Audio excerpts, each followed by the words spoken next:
Hello, and greetings, everybody. It's been an age since I've published a video, but all of this tier list talking has got me hungry for my own. And because I am a self-indulgent jerk who loves to hear himself talk, I decided it is absolutely time that we make our tier list.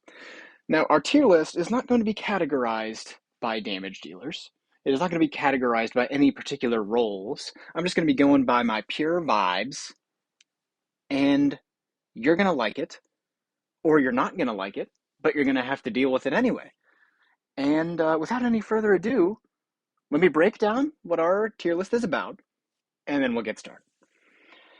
So, what we are ranking, because Void Campaign is objectively, without question, the greatest game mode to ever be made, if we ignore like half the game modes in the game.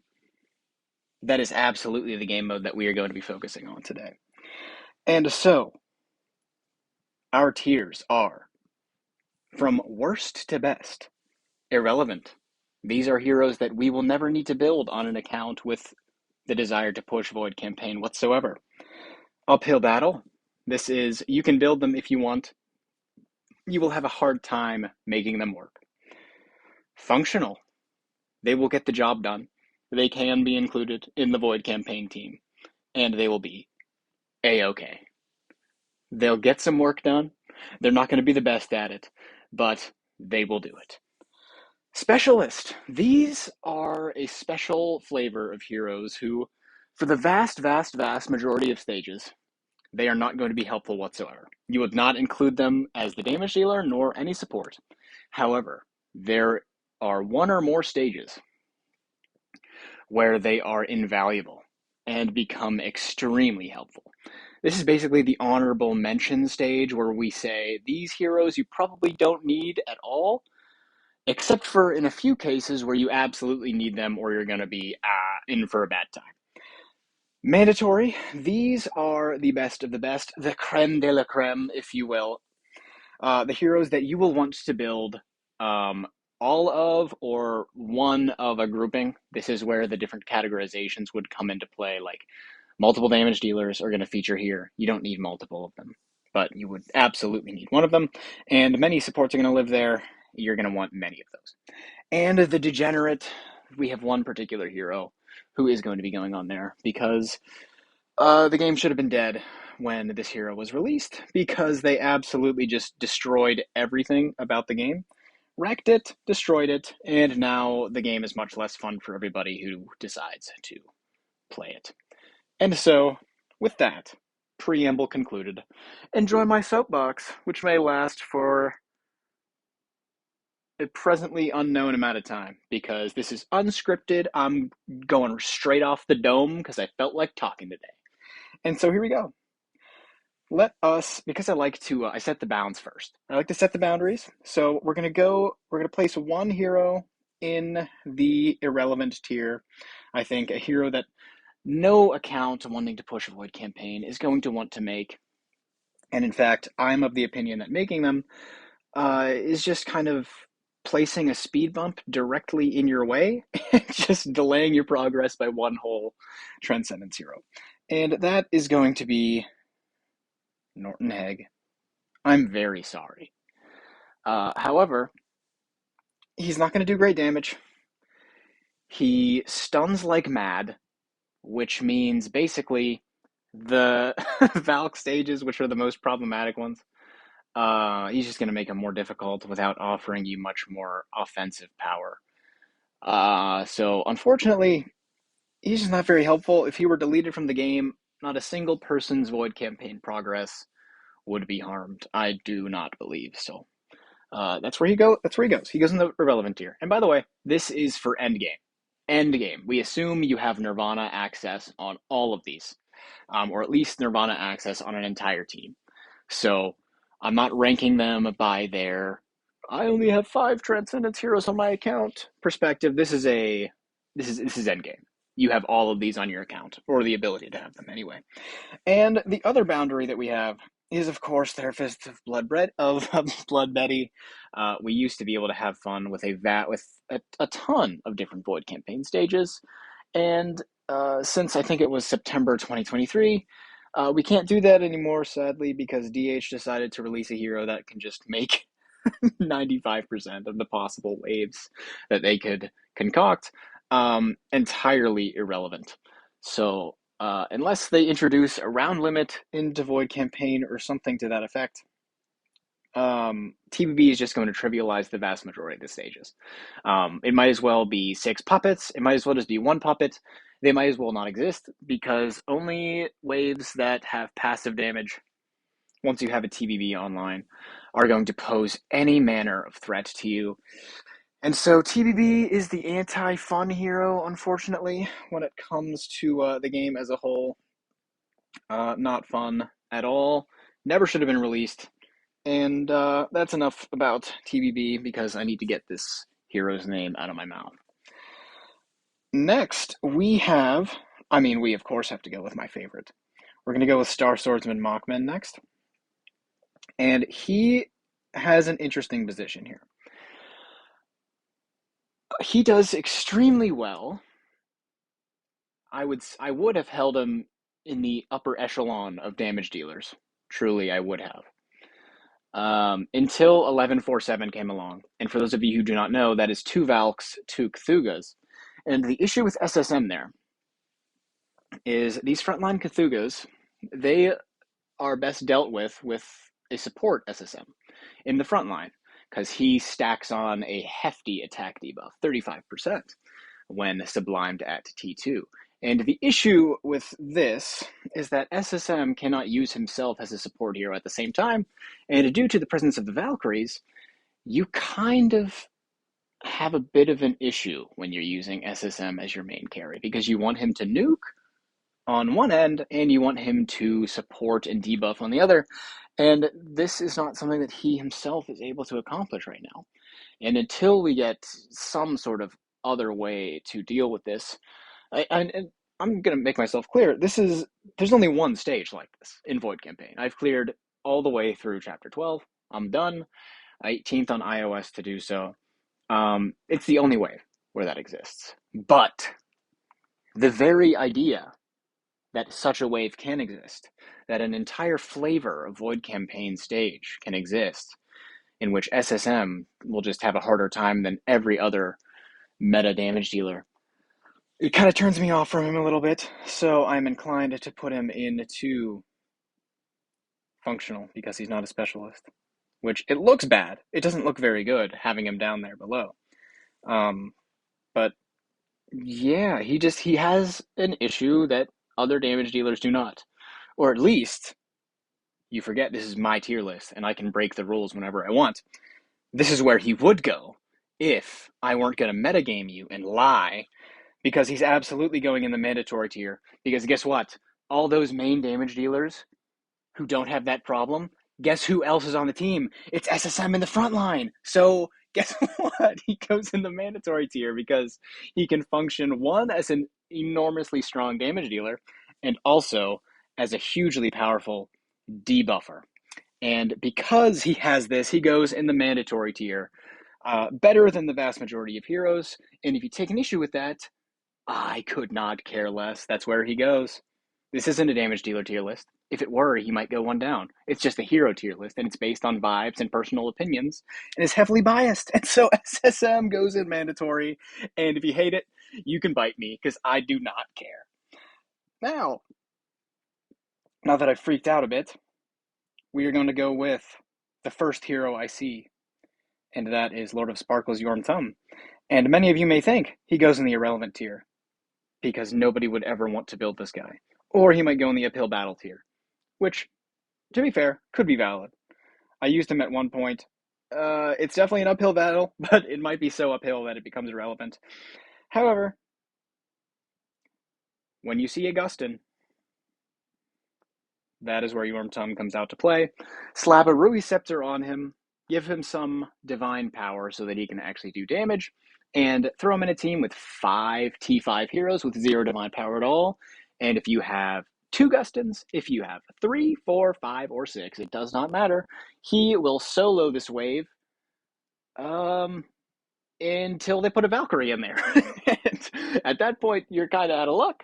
But because they have not done so yet, Yorm Tom is one of 2 heroes right now who can just cheese Gustins, because you can do no damage, trigger no pings with everybody else, and the one Gustin that he systematically takes down one at a time because he is an assassin will have the Seal of Light, and therefore Yorm Tom can take his sweet time chipping the Gustins down leisurely, no rush at all, because again, there are no pings going out whatsoever.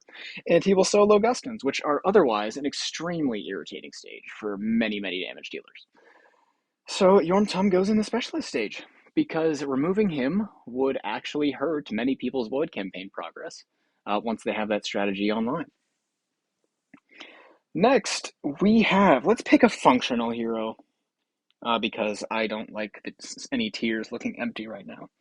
So, a hero that is functional, but not amazing. Let's see. I think we are going to go with Mystic Fairy Freya. So, at one point in time, she was absolutely mandatory. Unfortunately, time was not kind to dear old Freya. One, she was nerfed, which was actually a bug fix. There was like one, like an entire decimal place that was incorrect in the code, and so she was giving like 10 times the amount of attack that she was meant to be, as was described in her kit in game. So, one, her attack buffs were greatly reduced.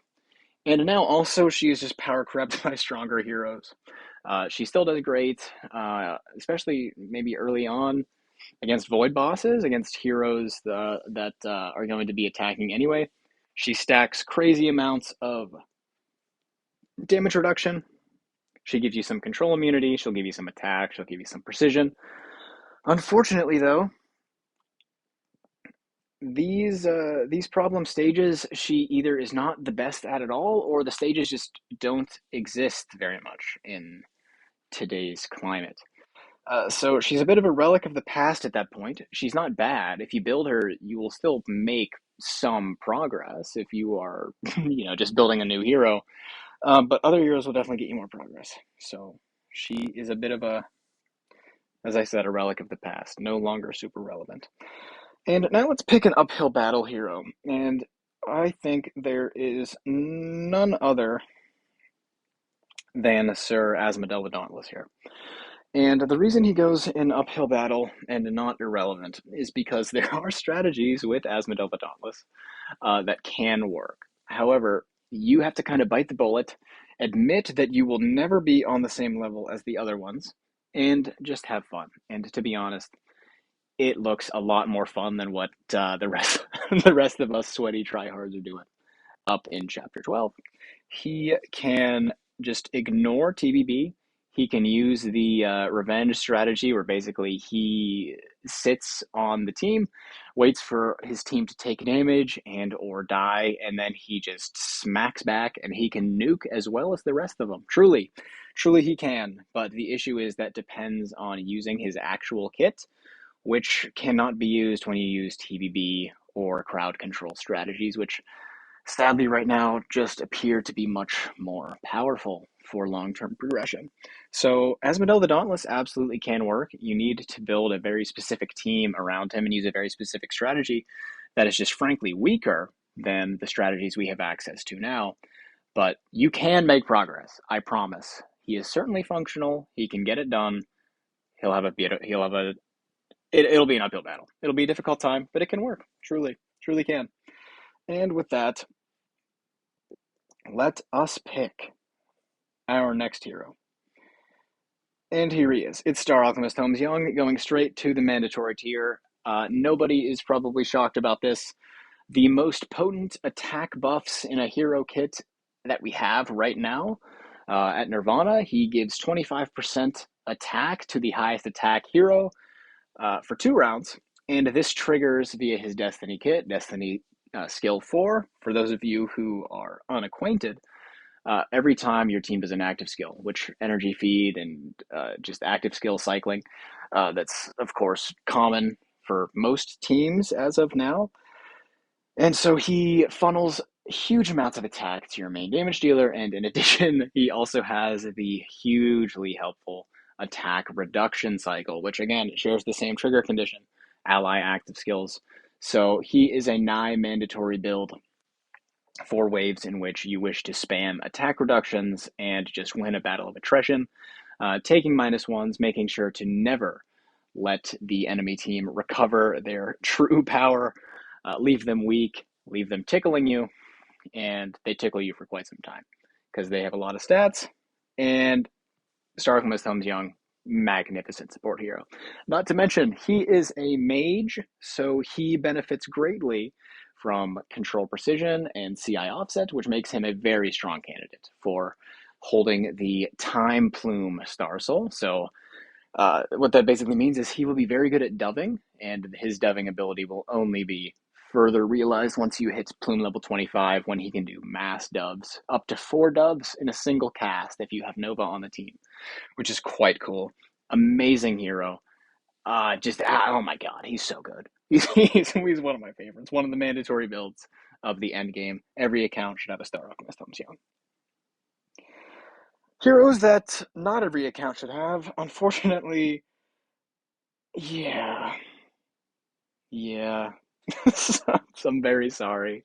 Fairy Queen Vesa, again, very cool hero. I like her, but she was great for Star Expedition for a time. We used her quite a lot as a damage dealer, and then Aspen sort of caught on, but we still used FQV for Dead Zone, and then Aspen still kind of took over from there. And yeah, it's just rough days for FQV, and then she got bad Destiny skills, and it's just been over.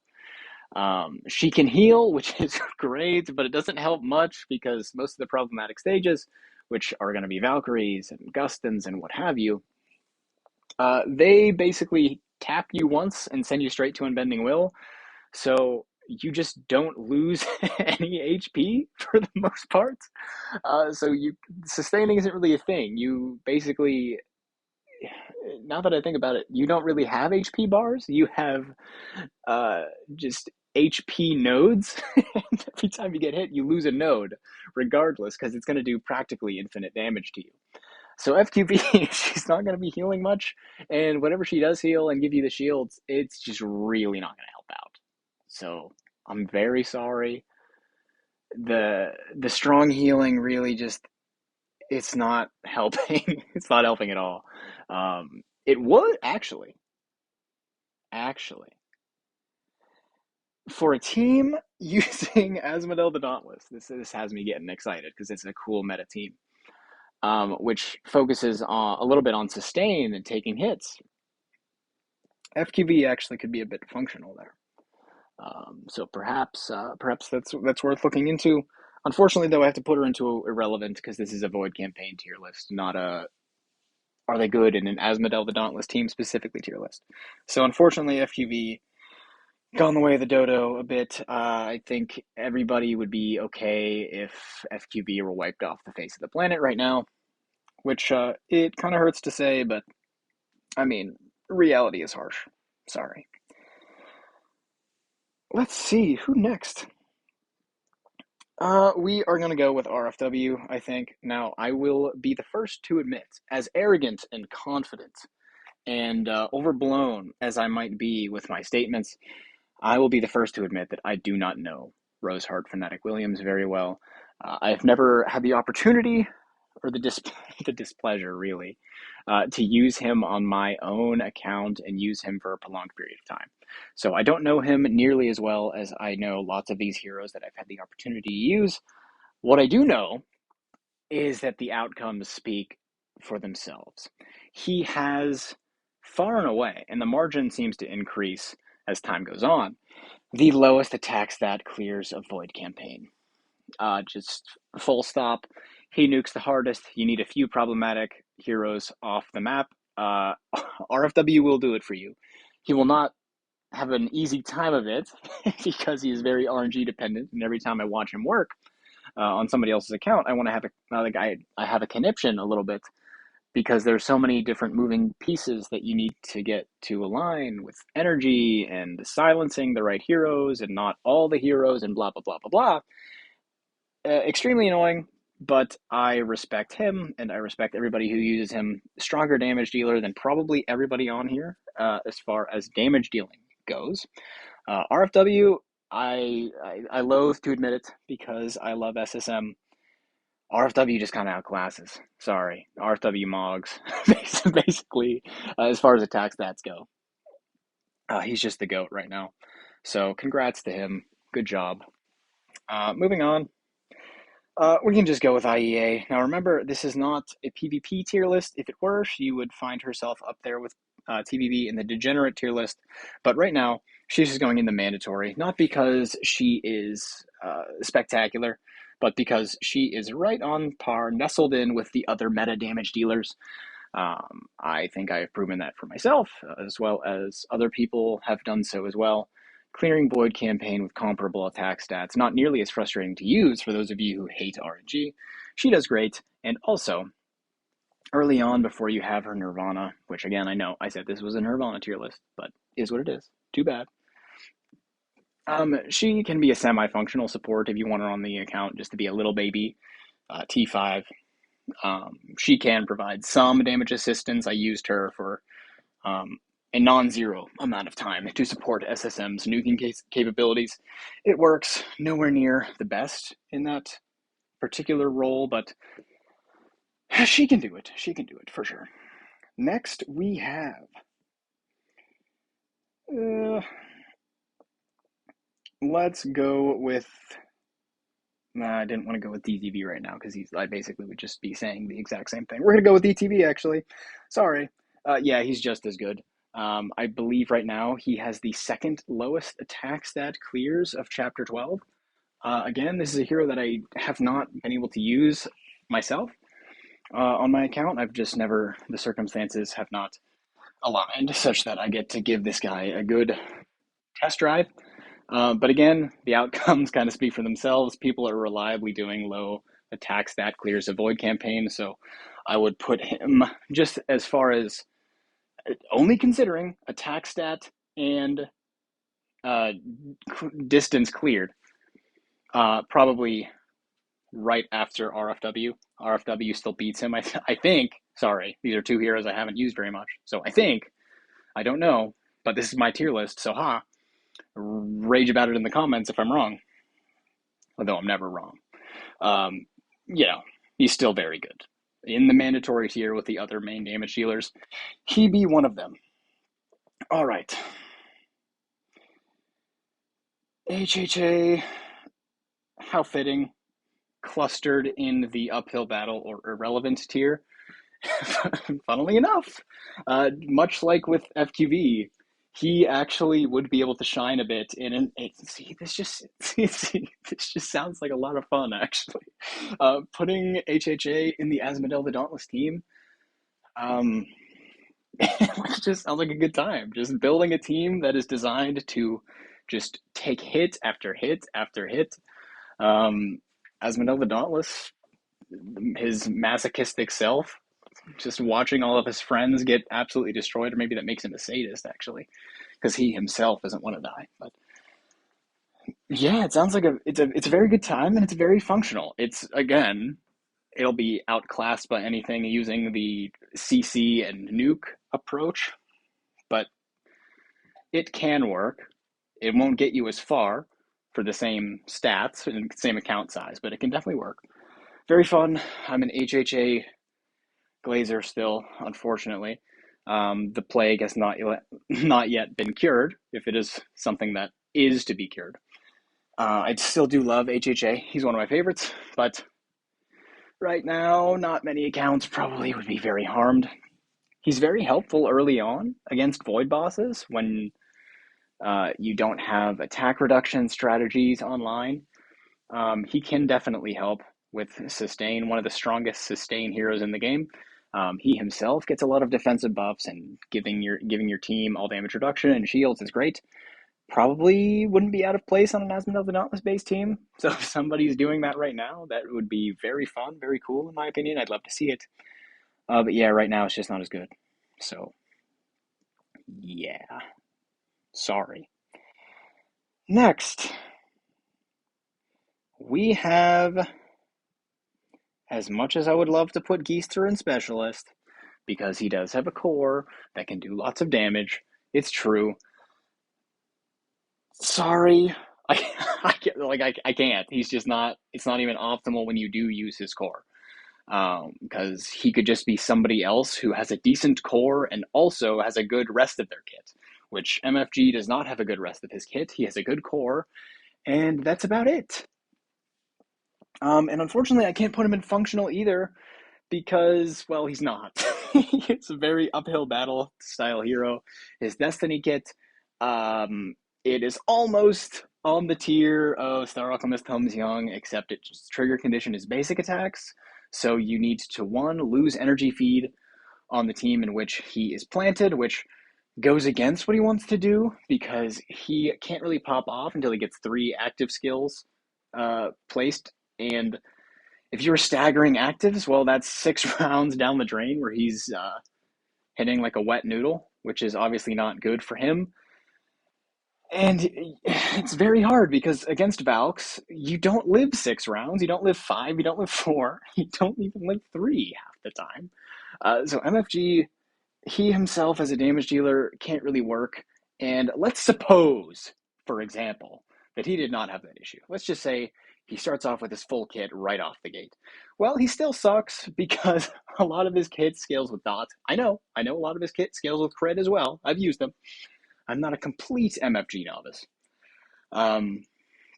But a lot of his damage just gets ignored by PvE enemies because it gets purified, which sucks. And on that note, I think this is a good opportunity to put SDE in the irrelevant tier. She does not even have a good core of Origin to use. In fact, hers is one of the weakest in the game. She likes to die sometimes and energy drain, but it doesn't really matter when a lot of the damage that's done is not by the enemy's actives. It's by just passive damage that they do via counterattacks or burn retaliations. And so SDE, again, lots of her damage gets purified. Doesn't bring much assistance with her kit. Maybe she can be in a niche PvP team, but this is a Void campaign tier list again. Really not that strong. I'm sorry. She's a great tenant for good heroes like DTV, but this isn't a tenant tier list. So unfortunately, SDE, she is not relevant whatsoever. Someone who is relevant, though, very relevant even, is BQA. She is not as strong as Star Alchemist Helm's Young. I will say that because Star Alchemist Helm's, one, has the attack reduction skill that BQA has herself.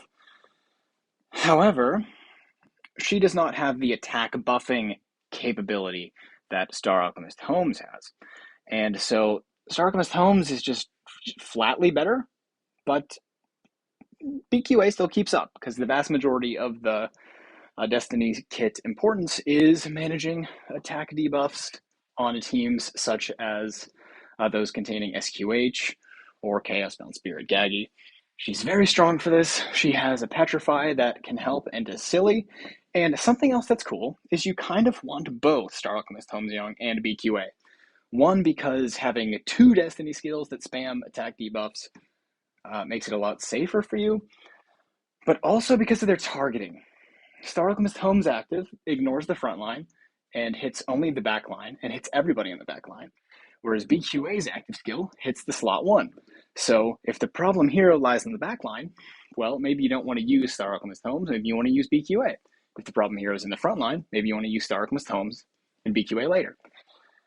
So they cover each other's very small weaknesses, because again, the weakness can even be circumvented a little bit by giving them basic Destiny accumulation and letting them do basic attacks, which sort of change their targeting up a little bit. So pretty cool. how they work. You kind of want both if you are able to warrant two Nirvana slots. They're both lovely. But again, BQA notably worse than Star Alchemist Holmes because she is also a priest, so she is slower than Star Alchemist Holmes is, and also would be a weaker plume holder than Star Alchemist Holmes is. So she's great. She's wonderful. I have her on my account. Just she's like a weaker, slightly, but weaker Star Alchemist Holmes. Still wonderful, better than functional in many, many endgame accounts. Yeah, lovely, lovely hero. Next, a lot of these remaining heroes are actually pretty strong, pretty cool. Yeah, sorry. I mean, sorry. Like in a world where Wukong and TVB exist, there's no hope for you, Starwing Jara. I'm very sorry. So not only do you have to attack, which is impossible to do prior to the Void campaign enemies at a certain point, your CC odds just aren't as good, and also many waves that we have that are problematic. They don't like CC, and you also can't trigger your CC at this. It's just not good. Not a good look for Starwing Jara. Yes, I know she can do Void Vortex. Technically, however, it's more difficult than Miss Degenerate herself, TVB. So, Starwing Jara, very, very sorry. I like her a lot. Tenant for SSM. I had a lovely copy at one point. Yeah, it's unfortunate now. Again, this isn't a Tenant tier list, which unfortunately, Starwing Jara she basically is. She can do a lot of damage. Actually, one thing she can do a lot of damage. If you want a very cheap giant killer for your void boss cleanups, she can do it. She won't do it as well as the other damage dealers, but it's a use for a hero that, frankly, unless we're digging, she has no use at all aside from that. So you can if you want, but yeah, no. There are better options. She's not going to do it very well. She can do it though. She does a lot of damage. Truly, truly, without any irony from this man at all. She can do a decent bit of damage against PvE enemies. Just not as much as many others. Sorry, but irrelevant tier. She goes. Uphill battle. IHP. She CCs, which is bad for Valks, and she also doesn't nuke very quickly. She has potential when, she's under attack, and she has dodge in her kit, which is kind of cool, but she stuns, and she doesn't have upfront nuke like the big damage dealers do, and in today's meta, sorry, it's just not good. So it'll be an uphill battle. You have to build a team around her. It's not going to be pretty. It'll work for I don't know, as long as you want a meme team too, maybe, but not much further. Not really a void campaign hero unless you're someone with burn immunity, that is, in which case she could be totally fine, but that is not me. Sorry. Uphill battle teal. Uphill battle tier. PDE is functional. She gives you dodge, which is cool. And in fact, before we had the Yorm Tum and PD, actually, PD is part of the cheese squad, actually. I'm doing it. Veto, sorry, you might hate it, but she's going in the specialist tier because she and Yorm Tum are one of the two heroes who can cheese the Gustons. Yorm Tum does it via sealing. PDE does it much the same way by regressing your team to T5 so they don't trigger pings and just planting tons of healing curses. So the Gustons will eventually kill themselves out due to their heals. So she goes in the specialist here. If I put Yorm Tum there, I have to do with PDE. And in fact, I'm going to do this because PDE, not super amazing. Her Destiny kit, while strong in theory, requires her getting hit which you really don't want to happen. And the hit can't even be just any damage whatsoever. It has to be in basic attack or an active skill.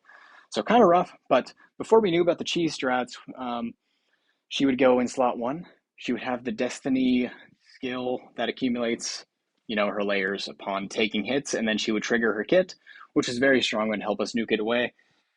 Not really the idea anymore, because cheese strats are just flatly better.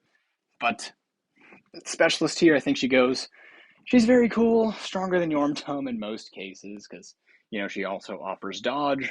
She's not a damage dealer herself, so she has the opportunity to grant control immunity. Very cool. She was meta for ages. Another one that might not be out of place in the in the Asmodel the Dauntless squad. We might be just assembling the ATD Dream Team right now, maybe because her kit is dependent upon taking hits. True, very true. I could see that, but she does get edged out of most meta teams towards the end, and because this is a tier list of towards the end, well, she falls behind a little bit. Next up, LDA, irrelevant if he's the main damage dealer. I mean, come on. I'm going to put him in the uphill battle just because he's cool. This is my tier list. I can do what I want, and you can shove it if you don't like it. Uphill battle. Sorry. I'm getting a little bit nostalgic. If you're watching me, MKX Jump, of course. I watched his Asmodel the Dauntless LDA Void campaign videos. Holy crap. That was so fun. It was such a cool team. It is, of course, greatly outclassed by today's, top tier V camp nuke squads, but oh my god, what a fun approach. I would love to just hop on behind the wheel of an account that has all those toys ready. That would be such a fun time. It's so cool. He does belong. I don't know. Maybe he doesn't anymore. I'm not really considering ATD very much, but oh man, that would be so cool. The hero who loves to come back and die and come back and die. He sits very prettily in the team that likes to have allies die. Very cool. He's an assassin, so he's probably gonna, he might be a little bit squishy, might have some low HP. He's very ready to die, but oh man, so cool, so much fun. He sucks. He sucks in 95% of cases. And again, not a PvP tier list. He sucks, but maybe he can fit on a cool team. Again, if you haven't seen those videos from MK, the LDA and Asmodel the Dauntless Void campaign clearing. Oh my god, that is such a great time. Such a good time. Next up. I feel kind of bad because Freya's alone in the functional tier, and no one else really belongs there. Unless you overstat with Chaosbound Spirit Gaggy. Okay. I'd like to put him in the specialist tier. Unfortunately, I can't because I'll be the first to admit the way that I did 939 with the Holy Armor Gaggy tanking the dots at this stage in the game doesn't work. Doesn't work anymore. The Valkyries scale far too much for even the chunkiest of my heroes with Holy Armor and a Torch to take even one hit from Valkyrie's burns. So he can't be a specialist anymore. What he could specialize in at one point, he no longer can. So am I going to put him in functional? Hell no. He doesn't belong there. Sorry. It's not even an uphill battle because there are always better choices. He goes in the irrelevant tier. I wish he didn't. I wish he did not. He buffs Burn, which is cool, except Burn gets purified, which is very lame. He CCs, which as a sustain hero, is of course bad because Valks, of course. And I don't mean the taunt. The taunt is what enables his specialization against dots. Sadly, he also freezes. So in the game of Idle Heroes, he's not very strong.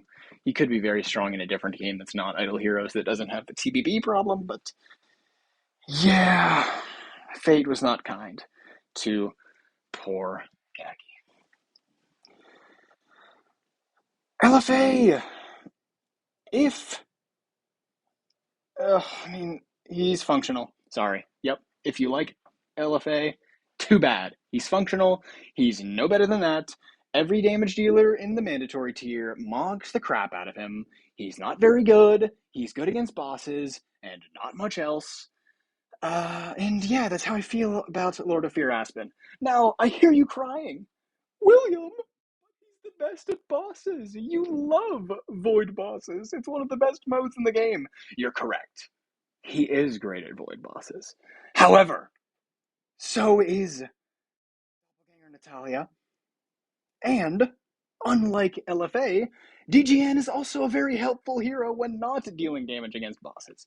So LFA gets put in the functional tier. He's not any better. He belongs with MFF, bordering upon irrelevance. Unless you care about Star Expedition, but that's not what this is about. DGN goes in the mandatory tier because she is just wonderful. She gives buffs to your main damage dealer.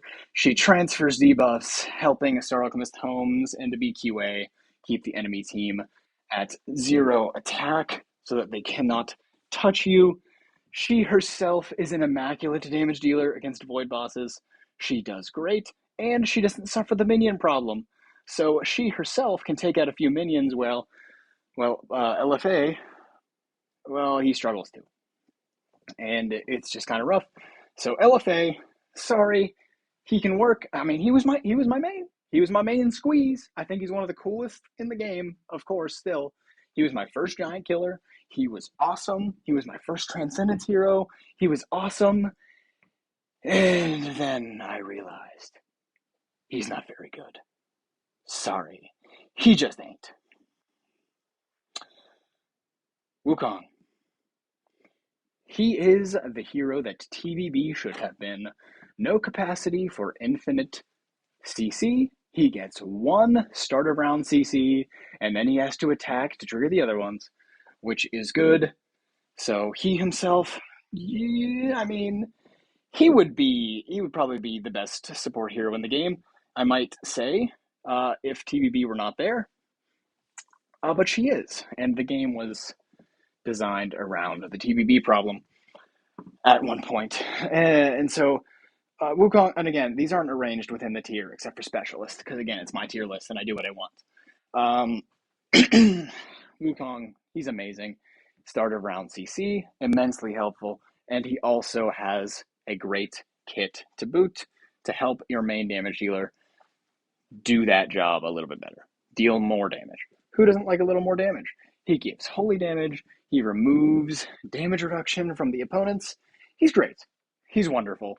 He's amazing. TBB should never have been created. Should have been Wukong. But here we are. Wukong, great. One of my favorites. Belongs on most teams in Void Campaign. SFX. I know I can't. I know I can't put her in the same tier as LFA and MFF. I want to, but I know I can't. And this saddens me because her damage is comparable to LFA's. Truly it is. But where LFA has an advantage is you can choose who to target with LFA. He hits whoever you want him to. SFX does not have that luxury. She will always target the lowest HP as an assassin, so she suffers the single target issue that LFA suffers, except it's even more so because, well, you don't get to choose, and you can't bring Drake into Void Campaign, unfortunately. So she goes in the uphill battle tier, and I think she's worse than Esmeralda Dauntless for what it's worth. Because, again, the targeting issue. I'm more than happy to be proved wrong about that. But right now, I think the Esmeralda Dauntless team is stronger than the SFX team with all the bells and whistles. Again, I could be wrong. I used her for Hollow 9, and I took her for a test drive in Realmsgate 180. She's nowhere near as irrelevant as people think. Hence why I don't want to put her there. But, yeah, you're going to have a hard time. You know who is irrelevant, though? And I'm sorry to say it. But it's the Dead on Arrival hero. Cosmic Enforcer Luna. And the reason for that is one, she has very impressive numbers on paper. Truly she do. It is true. She has a pseudo Drake effect, which is not nearly as strong as Drake's. But she can reduce all damage reduction, which very few heroes can. But she can, definitely. However, we don't get to choose these targets that get the ADR. She can inflict it against multiple, which is true. However, herein lies the problem. She's not the only one who can reduce damage reduction. She's not the only one who can reduce all damage reduction now that we have Madeline, who is not in this tier list, by the way. And I'll explain why. I've omitted 2, 3. I would need to log into the game and see. There are multiple heroes that I have omitted now that I think about it. And the reason is not for anything analytical. It's because this tier list I did not make myself. I found it on the tier maker website, and I am too lazy to make one of my own. So this one might be a little bit outdated. Am I going to put that in the title? Absolutely not. You'll find it out eventually. But yeah, Cosmic Enforcer Luna, she's going to struggle because actual good heroes like Wukong and someone who is not yet on there, they also reduce damage reduction. Madeline reduces ADR, which is, again, that's new. And Madeline, like, she also does other things. She removes CC effects from you. She removes debuffs. She adds an extra component to your active skills. She's just better than Luna. And with DGN, you get to appreciate these even more so because she spreads these debuffs around. So Cosmic Enforcer Luna, sadly, not very helpful for Void Campaign. Sorry, she's just not. And then the last two also are going to go into the mandatory tier. We have SQH, who scales crit, one of the very few who offer unique multipliers, Abyssal Corruption. Second Transcendence hero ever released. Still relevant to this day. Very strong, very helpful for all crit-based heroes. You've got SSM, she helps there. RFW, she helps there. DTV, she helps there. And as counterintuitive as it was, I was a firm believer of MFG is the best last support for IEA. I have found that SQH, just pound for pound, stronger than MFG for supporting IEA in your Void Campaign adventures. So SQH, of course, goes into the mandatory tier, and so does LBRM. She has passive CC removal, which is glorious. She has a ton of juicy things within her Destiny skills. She gives you all damage dealt. She has damage reduction on the enemies. She's just glorious through and through. Just offering. I don't think I'm losing track. I'm almost done with the video, and now I'm losing focus. That's how it goes. She potentiates. That's what I was going for. Potentiates your damage dealer because I like pretentious words. She makes your damage dealer deal more damage, basically. She removes CC. Glorious. Very helpful with dealing more damage. And she doesn't even have to be Nirvana. She doesn't even take up a Nirvana slot. How nice is that? In fact, she's weaker at Nirvana for Void Campaign clearing. Funny about that. But yeah, glorious Destiny kit all around. Very strong hero. SQH, Destiny kit, not so strong. Still relevant because, again, Abyssal Corruption is such a unique and cool skill effect that she can apply. So nice that it can't be purified, so she just scales your crit heroes very well. Now we're going to talk about the heroes that we did not rank. We have... Oh god, there's a lot, actually. I just pulled up the game on my phone. Count of Nightmare Finn, yeah, he would be probably in the irrelevant tier, because not only does he CC, he's a shitty assassin with a 12-layer Destiny kit. Not good. Sorry. He's not good. And if he dies, he fears. So, I mean, yeah, he's not him. Sorry. Sylvie, I'm not going to make my thoughts known. I think Taunt is cool, and I think it's also cool that she hits the backline exclusively. However, I would not put her in a main Void Campaign team. STV. I haven't tested Vespera, which brings me deep shame as an IEA user, knowing how strongly STV scales DGN's damage. because DGN scales by number of attribute reductions, and STV applies a lot. IEA, I imagine, would at least benefit somewhat from STV in the team. I'll have to test that maybe when Void Campaign 13 comes out. Her kit seems strong, potentially on par with the mandatory team, but right now I'm inclined to put her in functional because I doubt that she has to go in functional because the only realm that I can see right now would be on IEA's team, not any of the other main damage dealers. So you would sort of have to be niche in that respect. What's her name? Weaver of Life, Ignacia or something like that. Ignacia. Whatever, doesn't matter because she sucks. She should have been given like a trailing 0 on one of her hits. I think she's just not very strong. Unfortunate as that may be. Basilisk, he's a question mark for me as well. I've not seen anybody use him late into the game to be able to compare attack stats. I am inclined to believe he's not very good.